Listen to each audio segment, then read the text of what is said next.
나를 능하게 하신 그리스도 예수 우리 주께 내가 감사함은 나를 충성되이 여겨 내게 직분을 맡기심이니. 아멘. 사도 바울은 감사의 고백을 했습니다. 그런데 단순히 감사의 고백만 한 것이 아니라 감사할 수밖에 없는 이유 두 가지를 말씀하고 있습니다. 첫 번째 이유, 사도 바울은 이렇게 말했습니다. 나를 능하게 하시니가 라고 했습니다. 나를 능하게 하시니가. 이게 무슨 말일까? 영어 성경을 보면 I thank Christ because God has given me strength 라고 되어 있습니다. 이게 무슨 말이냐면, 직역하면은 하나님께서 내게 능력을 주셨기 때문에 하나님께 감사를 드립니다 라는 뜻입니다. 이 말씀은 단순히 예수님께서 내게 살아갈 힘과 능력을 주셨기 때문에 감사합니다 라는 뜻이 아니라, 물론 그것도 포함하겠지만은 사도 바울이 말하고자 하는 것은 이런 것입니다. 하나님의 신비한 능력이 나와 함께 하셔서 나 같은 자가 하나님을 믿게 되어지고 구원받게 되어지고 나 같은 사람이 변화되었습니다. 그 뜻입니다. 나를 능하게 하시니가 라는 표현이 조금 애매모호한 표현인데 사실은 하나님의 능력이 나와 함께 해오셨습니다. 그래서 나와 같은 하나님을 핍박하던 사람이 변화되어서 하나님의 자녀가 되었을 뿐만 아니라 하나님의 일을 하는, 하나님을 섬기는 종이 되었습니다 라고 한 것입니다. 이어서 13절과 15절 말씀해 보면 그가 이렇게 고백하고 있습니다. 내가 전에는 비방자요, 박해자요, 폭행자였으나 도리어 긍휼을 입은 것은 내가 믿지 아니할 때에 알지 못하고 행하였음이라. 15절입니다. 미쁘다 모든 사람이 받을 만한 이 말이요, 그리스도 예수께서 죄인을 구원하시려고 세상에 임하셨다 하였도다. 죄인 중에 내가 괴순이라. 사도 바울이 뭐라고 얘기합니까? 그냥 뭉뚱하게 하나님의 은혜 때문에 내가 감사합니다 라고 한 것이 아닙니다. 하나님의 은혜 가운데 역사하신 하나님의 능력이 나의 삶 가운데 역사함으로 말미암아 내가 이렇게 변했습니다. 내가 지금 이 자리에 와 있습니다. 내가 예수님을 믿기 전에도 그랬고 믿은 순간에도 그랬고 믿고 나서 지금까지 하나님을 섬기는 이 순간 모든 일들이 하나님의 능력과 은혜 가운데 이루어진 일입니다. 그러니 내가 감사할 수밖에 없지요 라고 고백한 것입니다. 그런 정말 모든 일이 하나님의 은혜라고 생각했던 겁니다. 그냥 하나님 은혜입니다 라고 추상적으로 표현한 것이 아니라 하나님의 능력이 내 삶 가운데 모든 순간 가운데 역사하셔서 이렇게 되어졌습니다. 그래서 사도 바울이 14절에 이렇게 고백을 합니다. 주의 은혜가 그리스도 예수 안에 있는 믿음과 사랑과 함께 넘치도록 풍성하였도다. 이 표현은 너무 구체적인 표현입니다. 하나님의 능이 주의 은혜와 더불어 함께 했을 때에 풍성했습니다. 내 삶에, 내 인생이 흠잡을 데가 없었습니다. 하나님이 능력으로 역사하셨기 때문입니다 라고 고백했던 것입니다. 성도 여러분, 하나님께 늘 진정으로 마음과 입술로 감사하는 사람들이 있습니다. 그런데 그런 사람들의 특징이 있습니다. 그 사람들은 정말 모든 것이 하나님의 은혜라는 것을 믿고 있습니다. 모든 것이 하나님의 은혜임을 믿는다는 것이 무엇일까요? 이것은 그냥 하나님 은혜 맞지, 다 하나님 은혜지, 그냥 대충 하나님 은혜지, 나쁜 일이 있었지만 그래도 하나님 은혜지, 이런 고백이 아닙니다. 정말 내 삶의 모든 순간에, 모든 일 가운데 하나님의 능력이, 바울식의 표현에 의하면 하나님의 능이 나와 함께 하셨습니다 라고 믿는 거예요. 그래서 좋은 일이 있어도, 좋은 일은 말할 것도 없고 어려운 일이 있다 할지라도 여전히 하나님께서 능력으로 나와 함께 하셨음을 믿는 것입니다. 시편 136편 13절입니다. 우리 같이 한번 읽어보겠습니다. 홍해를 가르신 이에게 감사하라. 그 인자심이 영원하미로다. 아멘. 시편 기자는요, 이스라엘 백성들이 출애굽하였을 때에 하나님께서 홍해를 가르신 사건을 감사했습니다. 홍해를 가르신 사건은 하나님의 능력이 역사한 것입니다. 어떻게 그런 일이 있을 수 있겠습니까? 초자연적인 역사입니다. 바닷물이 갈라지고 바닷물이 벽이 되어버렸습니다. 그런데 이 사건이 이스라엘 백성들에게만 일어난 사건은 아닙니다. 이 사건은 예수 그리스도를 믿는 모든 이에게 나타나고 경험되어지는 보편적인 사건입니다, 여러분. 왜냐하면 홍해 바다를 일으킨 하나님의 능력이나 지금 우리의 삶을 인도하시는, 보이지 않게 역사하시는 하나님의 능력이나 동일한 능력이기 때문입니다, 여러분. 홍해 바다의 사건은 죽을 목숨을 구원받은 사건입니다. 위기에서 회복된 사건입니다.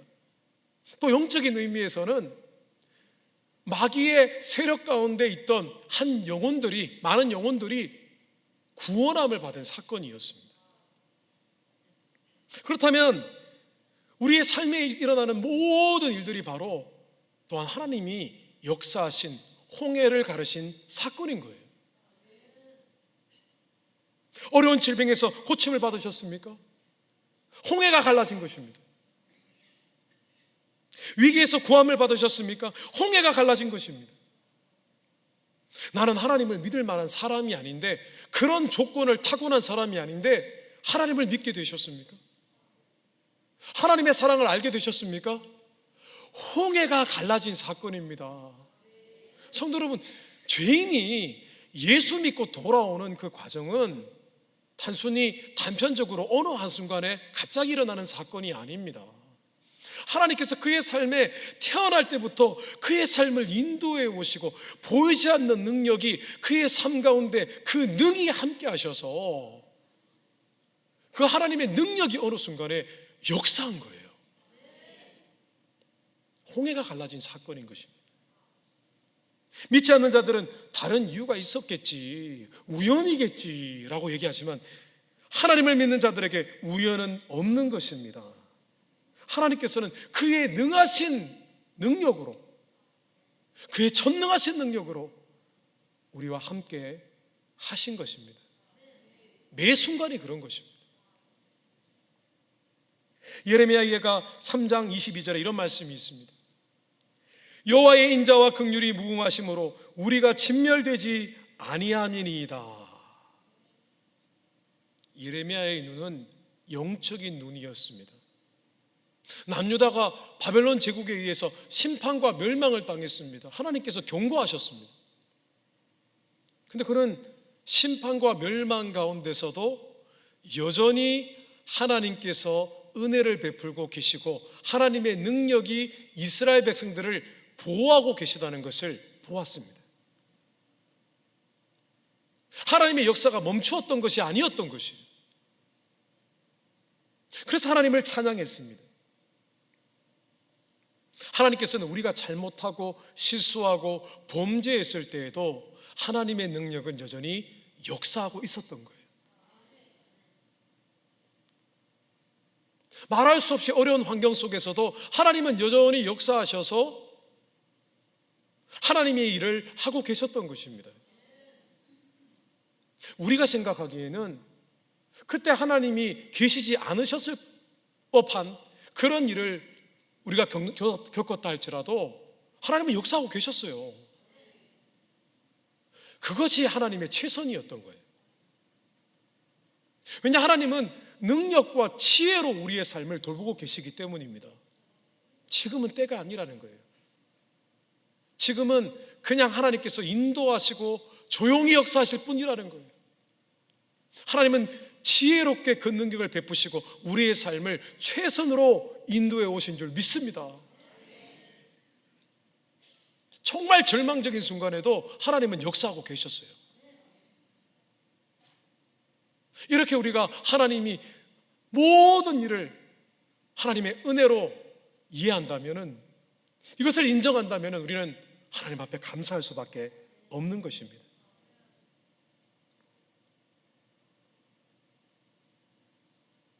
시편 136편 4절에 이런 말씀이 있습니다. 같이 한번 봉독하시겠습니다. 홀로 큰 기이한 일들을 행하시는 이에게 감사하라. 그 인자하심이 영원함이로다. 아멘. 홀로 큰 기이한 일들을 행하신다고 했습니다. 기이한 일들이 한두 가지가 아닙니다. 우리가 변화받아서 예수를 믿게 된 것이 참 기이한 일입니다. 심지어 어떨 때는요, 이런 생각이 들 때가 있습니다. 내가 분명히 죄를 짓고 하나님께 잘못한 일인데 하나님께서 나중에 더 잘되게 해주셨어요. 그런 적 없으세요? 늘 선하게 사셨나요? 아니잖아요.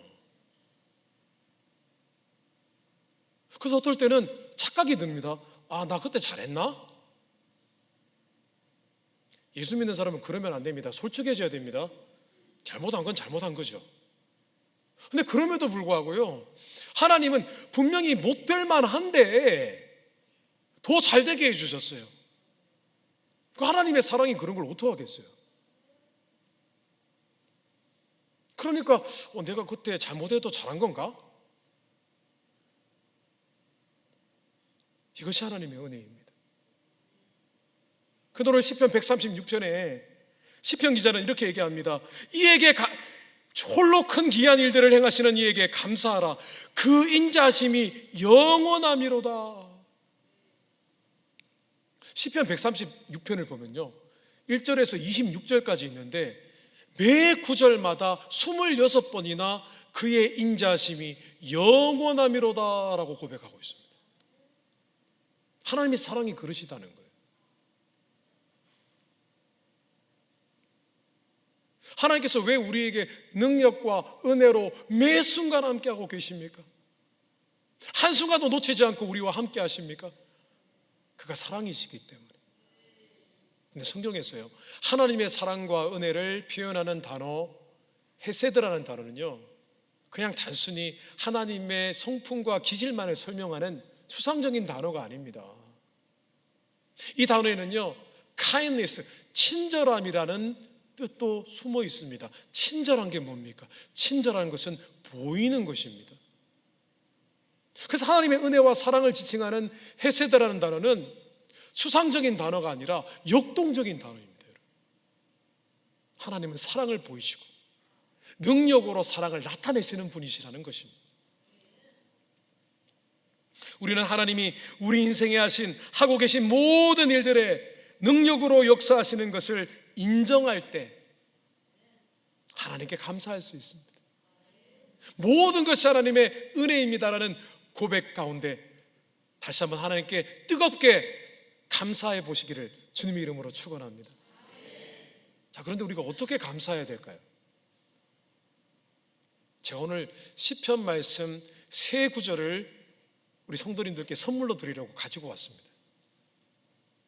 도대체 시편 기자들은 구약 시대에 하나님을 믿는 사람들은 어떻게 하나님께 감사를 했을까? 한번 보겠습니다. 같이 읽겠습니다. 시편 107편 22절입니다. 감사제를 드리며 노래하여 그가 행하신 일들을 선포할지로다. 아멘. 시편 26편 7절입니다. 감사의 소리를 들려주고 주의 기이한 모든 일을 말하리이다. 아멘. 시편 75편 1절입니다. 하나님이여, 우리가 주께 감사하고 감사함은 주의 이름이 가까움이라 사람들이 주의 기이한 일들을 전파하나이다. 아멘. 주의 이름이 가까우니다 했습니다. 이것은요, 주의 능력이 나와 늘 함께 하십니다 라는 뜻입니다. 그들은 주의 이름에 능력이 있다고 생각했거든요. 구약시대의 하나님의 자녀들은요, 늘 하나님 감사합니다, 하나님께 감사한 일들만 생기면 자랑하고 선포하고 선전했습니다. 여러분, 예수 믿는 사람은 식사할 때도 오늘 하나님이 주신 은혜 자랑해야 됩니다. 예수 믿는 믿음의 형제자매들이 모이면 뭘 해야 될까요? 하나님이 오늘도 이렇게 해주셨습니다. 할렐루야. 그걸 자랑이라고 생각하지 마세요. 하나님을 높이는 것입니다. 그런 감사의 감격이 넘치는 하나님의 거룩한 감사의 자녀들이 되시기를 주님의 이름으로 축원합니다.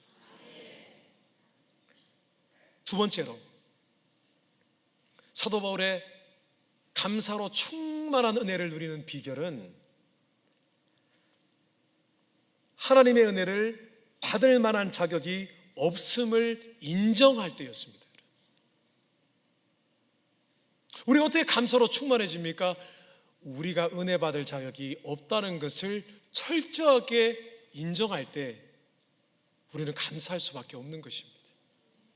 앞서 말씀드린 것처럼 사도 바울은 계속해서 하나님의 은혜와 능력을 경험하기 전에 이전의 자신의 모습을 계속해서 고백을 하고 있습니다.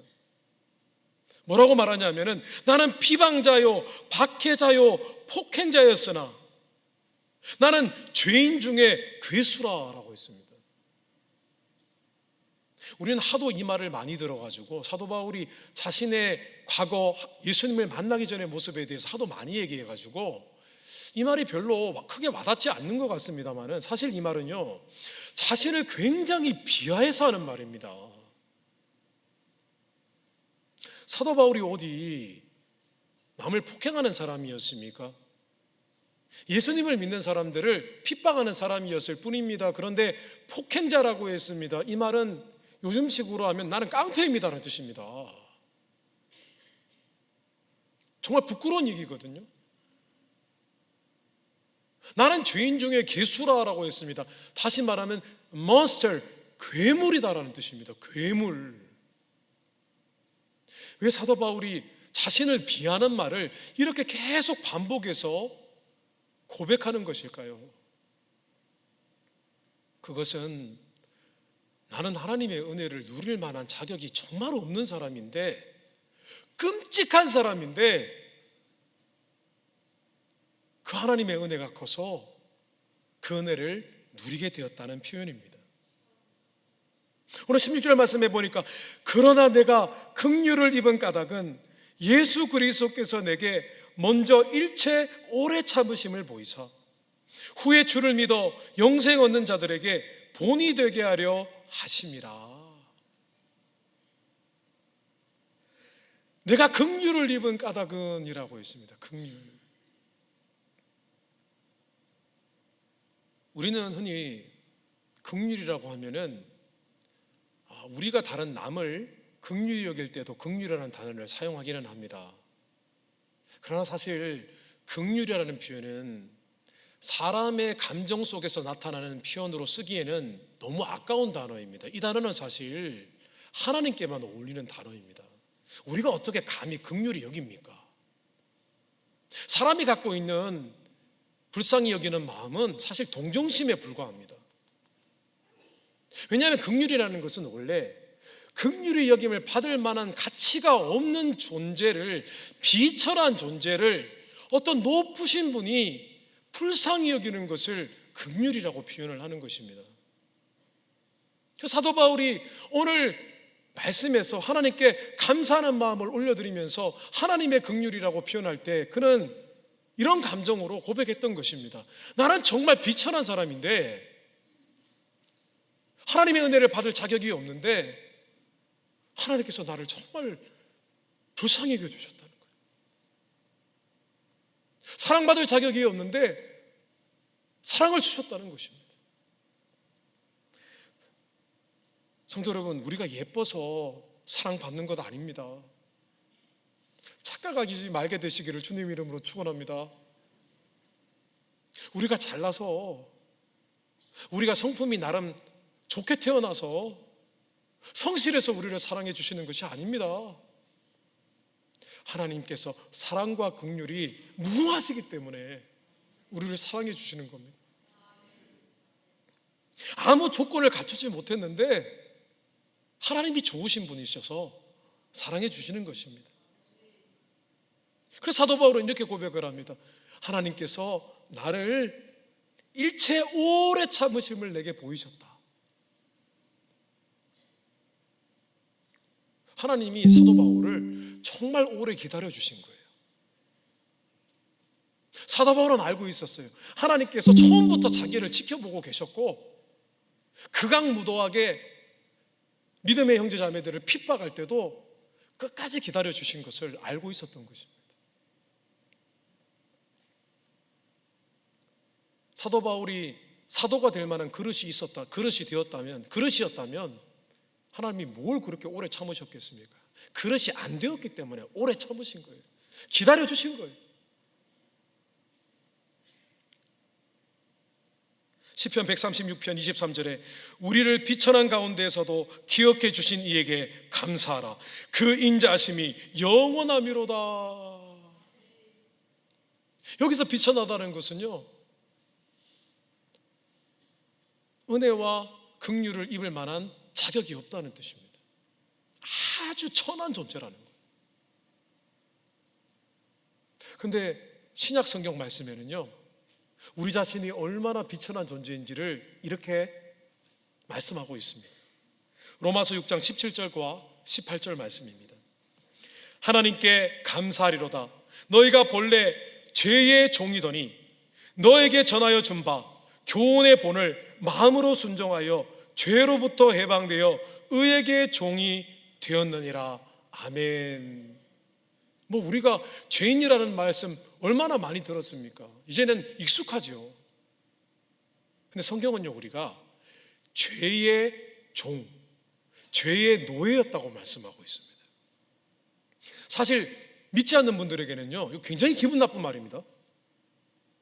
나는 도덕적으로 선한 편인데 죄의 노예라고 한번 얘기해 보십시오.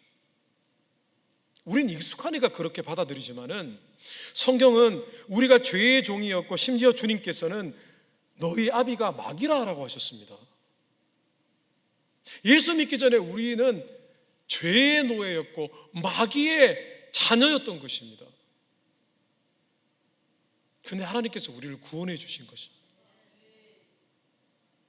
최근에 저는 하나님께서 우리를 어떻게 봐주시나라는 것을 깨닫게 된 사건이 있었습니다. 그런 사건을 경험했습니다. 8, 9년 전에 저희 집에 페리오에 나무 2그루를 심었습니다. 감나무, 귤나무입니다. 감나무는 그 이듬해에 열매가 맺히기 시작을 했습니다. 처음에는 4개, 감이 4개니까 감사 됐어요. 그 다음에 10개, 그 다음에 한 20개, 올해는 1개였어요. 베어버리든지 해야지. 근데 귤나무는 열매가 맺히질 않는 거예요. 8년, 9년이 지났는데.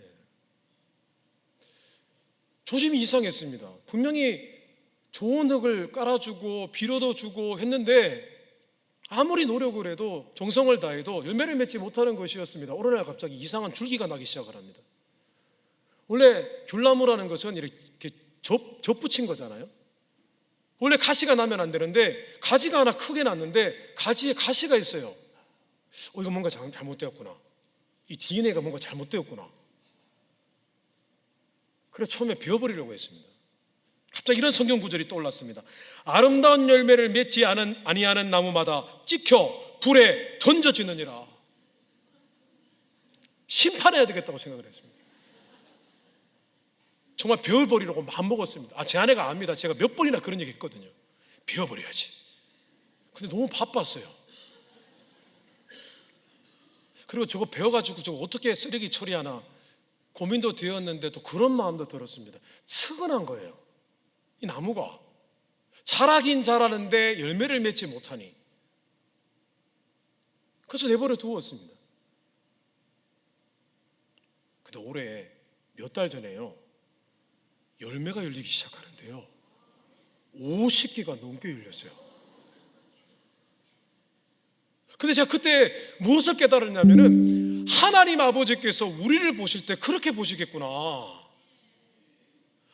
계속 기다려주는 거예요.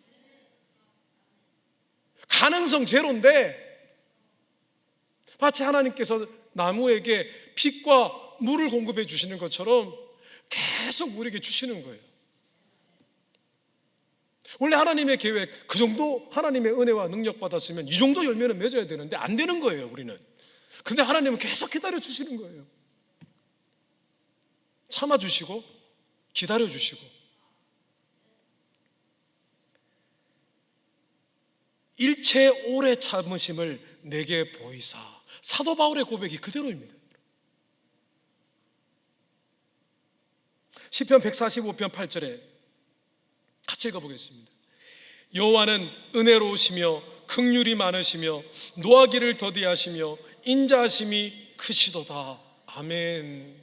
왜 성경은요 그냥 하나님은 사랑이십니다, 인자하십니다라고 하면 될 것을 왜 노하기를 더디하시고 참으시고 인내하시고 그런 말씀을 계속 강조하는 걸까요? 우리가 사랑받기에 충분하지 않다는 거예요. 그래서 하나님이 기다려주신다는 거예요. 얼마든지 화내실 수 있는데 화 안 내고 기다려주신다는 거예요. 사람은 죄인이라서 교만해져서요, 호의가 반복이 되면 권리인 줄 착각합니다. 그게 사람이에요. 예수 믿는 우리가 마찬가지라고 생각을 합니다. 하나님의 은혜가 계속되니까 그게 당연한 것처럼 느껴지는 것 같습니다. 그러나 아닙니다, 여러분. 우리는 아무것도 받을 자격이 없습니다. 아무것도 없어요. 근데 하나님이 주시는 것입니다. 그래서 때로는요 우리가 무언가 조금 좋은 일만 생겨도요 우리는 하나님께 이렇게 고백할 수 있어야만 됩니다. 하나님 왜 이러시냐고, 왜 이런 걸 제게 주시냐고. 그러신 적 없으세요? 또 어떨 때는요 정말 어려운 일이 있잖아요. 하나님, 비록 제가 이렇게 어렵지만은 지금까지 제게 주신 은혜만으로도 감사합니다, 그것으로 충분합니다 하나님 이라고 고백할 수도 있어야 됩니다. 모든 일이 하나님의 은혜인 줄 믿습니다. 그리고 나는 그 은혜를 입을 만한 아무런 자격이 없음을 인정하실 때 날마다 감사로 충만한 삶을 살게 되시기를 주님의 이름으로 축원합니다. 그리고 오늘 사도 바울이 마지막 17절에 이런 고백을 했는데 이 고백이 우리의 고백이 되었으면 좋겠습니다. 같이 한번 이 말씀을 선포하겠습니다. 영원하신 왕 곧 썩지 아니하고 보이지 아니하고 홀로 하나이신 하나님께 존귀와 영광이 영원 무궁하도록 있을지어다. 아멘.